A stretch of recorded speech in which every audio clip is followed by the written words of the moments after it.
This guiding principle that you've written about, now you've come to it after a lifetime's work of study and working with these principles with clients and within business, but really, is it accessible to people who haven't done any of this work? I mean, could anybody awaken, as you put it? Yeah, I mean, what was seen in those actually two very powerful experiences, you know, one initially that dissolved that background tension, and then another experience that really gave me a totally clear seeing of the amazingly loving intelligence that shapes and moves all of life. So it was really as if I was gifted a clear seeing of that. Now, in answer to your question, what also became very apparent was that the dropping away of that tension and that feeling of uneasiness about life, and really just feeling very natural about life, and in a way, I mean, people use these words, but able to flow with life and really become immersed in life in a very different and intimate way. I saw that that is actually available and a possibility for every single person.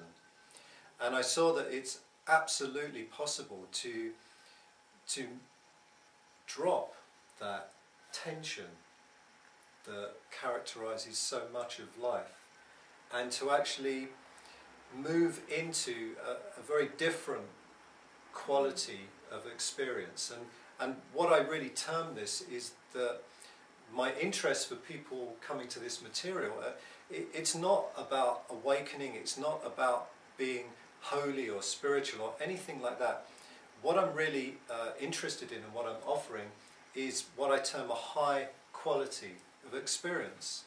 And what I realized was that although I had, by many comparisons, an extraordinary life, and was, you know, the actual quality of my experience wasn't actually that high. And from where I'm at now, I realized that it was actually quite simple to drop the tension and the discomfort. And once that's dropped, it's a bit like, you know, we are vessels for life. And without that tension that's holding, without holding that tension and believing that that tension needs to be held, that we somehow need to control all of life, it's as if life can then fill us up. We can become full. We become full of life. And that is available for every single person. There is no one that is not available for, and this is really what that material was about. So really you're saying it's got nothing to do with intelligence, it's got nothing to do with what you've emotionally experienced, whether you've been through trauma or whether you feel light and bright. It's something that's available for everyone. Yeah, and absolutely. If you don't mind, there are just a couple of passages that I found particularly inspiring, and I'd like to just read a snippet of them. So you write that in essence, instead of being self-determined, what appears as you becomes self-determined or God-determined. Instead of a separate entity set adrift in a vast world of uncertainty, confusion, and often fear, the possibility exists for our minds to become harmonized with the guiding principle, the mind of God. And when this harmonizing takes place, the turbulence that characterizes so much of our thoughts settles down. The mind begins to see its own limitations and stop struggling to maintain a false sense of control.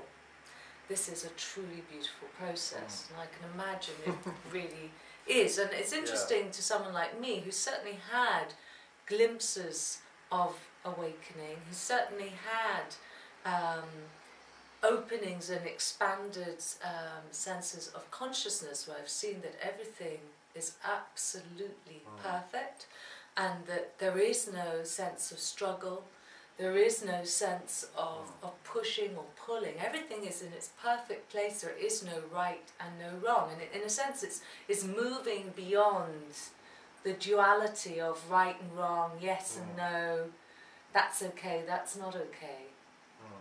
Would you agree? I mean, it's really interesting because we have a certain idea about what it would be like to feel that absolute amazing quality of life.